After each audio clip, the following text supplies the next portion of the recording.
Mga kapamilya, kung kayo o ang inyong mahal sa buhay ay umaasa sa SEF o GSIS pension, mahalagang panoorin ninyo itong video hanggang sa huli.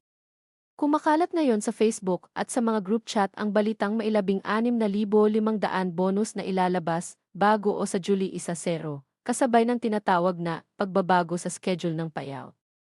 Marami na ang nagtatanong, totoo ba ito? Kasama ba kayo sa makakatanggap? Dito muna natin sasagutin ito ng direkta. Sa ngayon, walang opisyal na kumpirmasyon mula sa SEC o GSIS tungkol sa isang 16,500 na one-time bonus na ilalabas sa o bago ang July 1. Hindi ito lumabas sa anumang opisyal na advisory, circular, o press release ng dalawang ahensya. Ang ganitong uri ng balita ay madalas na nagsisimula sa social media, minsan may magandang intensyon, minsan naman ay gawa-gawa lang para makakuha ng clicks.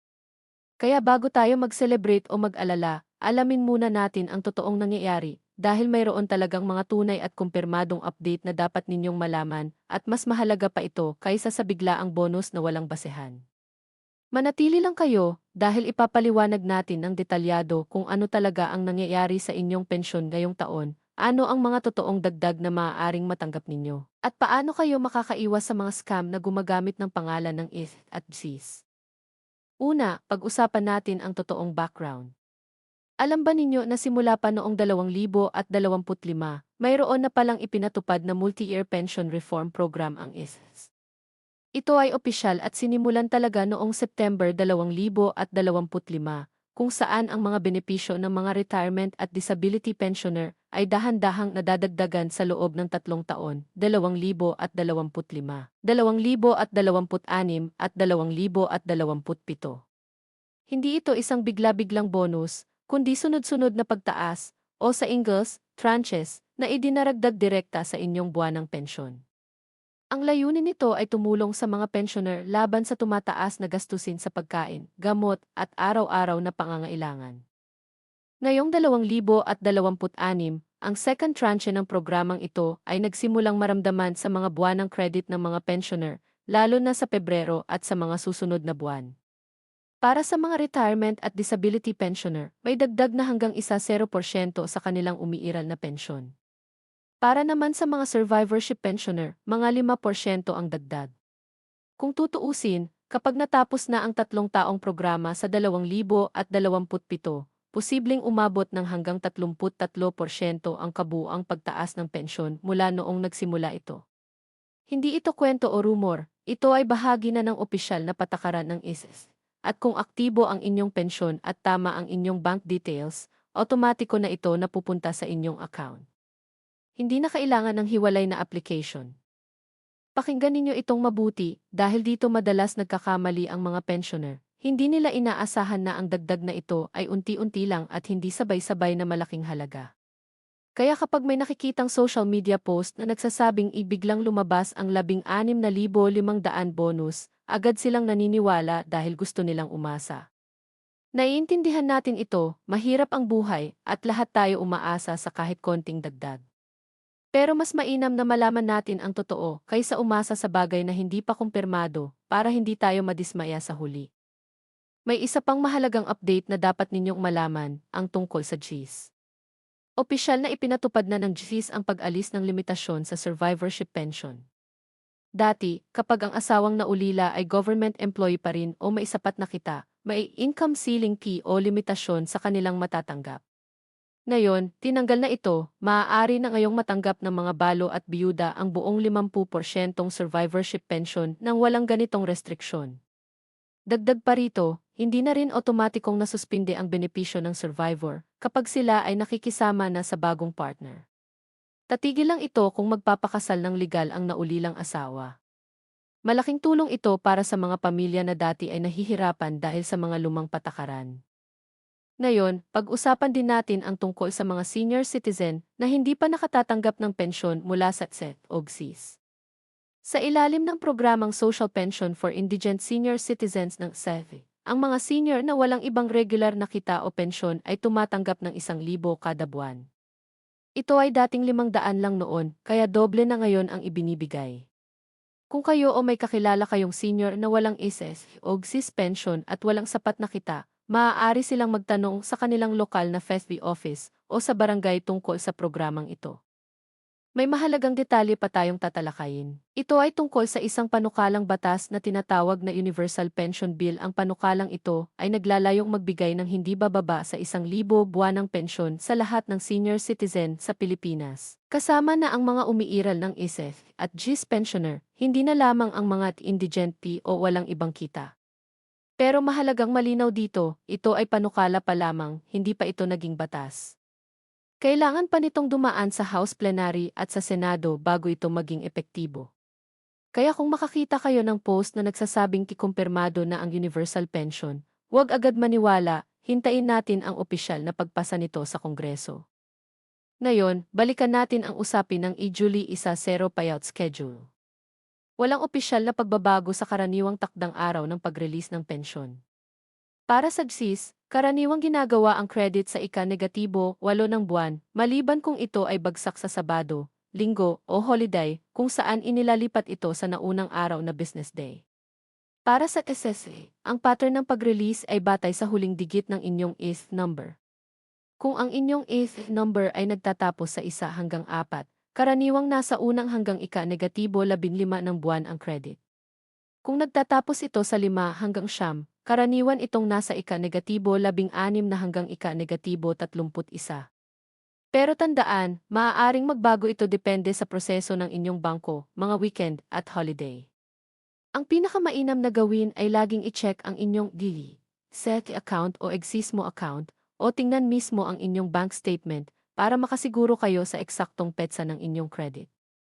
Huwag ninyong palampasin ito, mahalagang aral dito ay ito. Kung walang opisyal na advisory mula sa Gov, DOGSIS, Gov, Day, o mula sa kanilang verified social media pages, huwag agad maniwala sa anumang nakikita ninyo online, kahit gaano pa ito kagandang balita.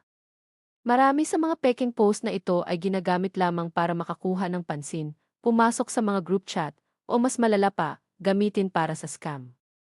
At dito tayo dadako sa susunod na mahalagang paksa, ang mga scam laban sa mga pensioner.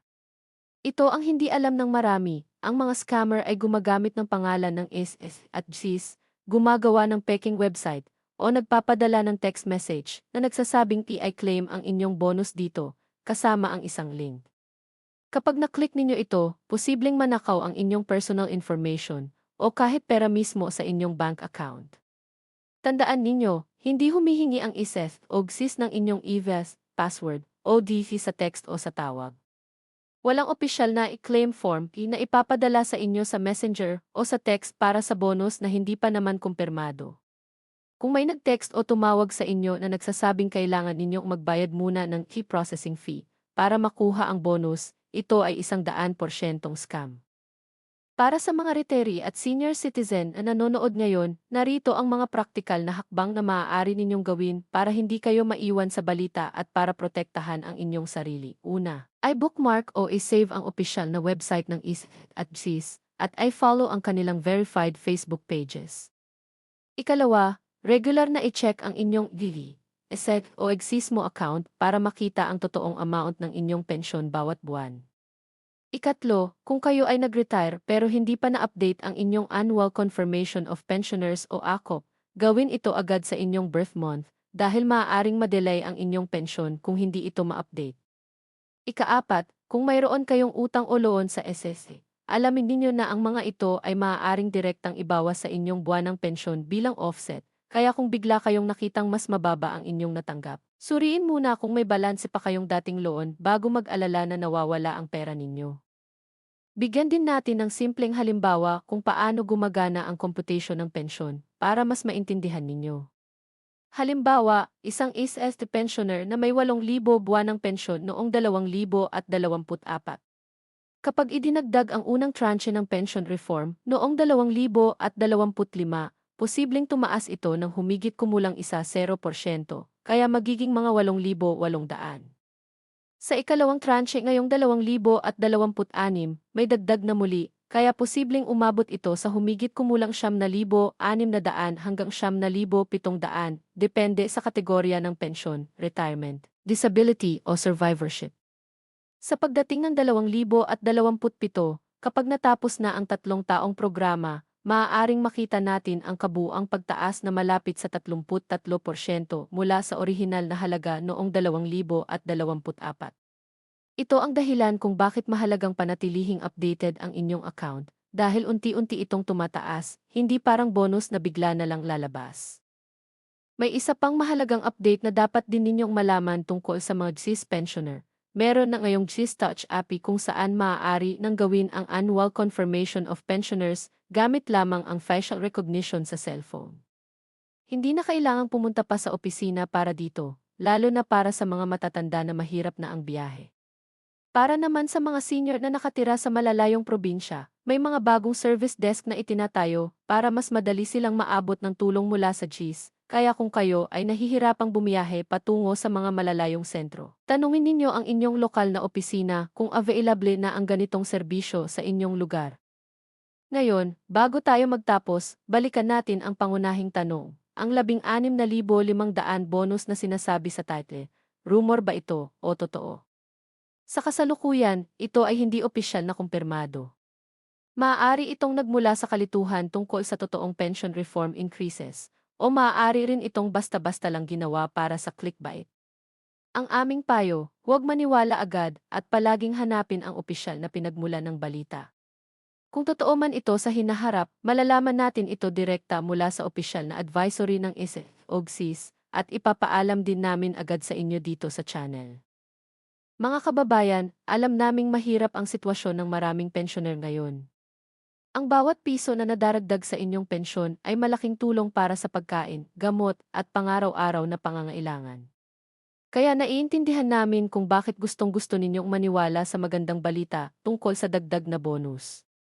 Pero ang totoong proteksyon laban sa kawalan ng pag-asa ay ang katotohanan, at ang katotohanan ay mayroon talagang mga totoong benepisyo na dumarating sa inyo, kahit paunti-unti lang ito.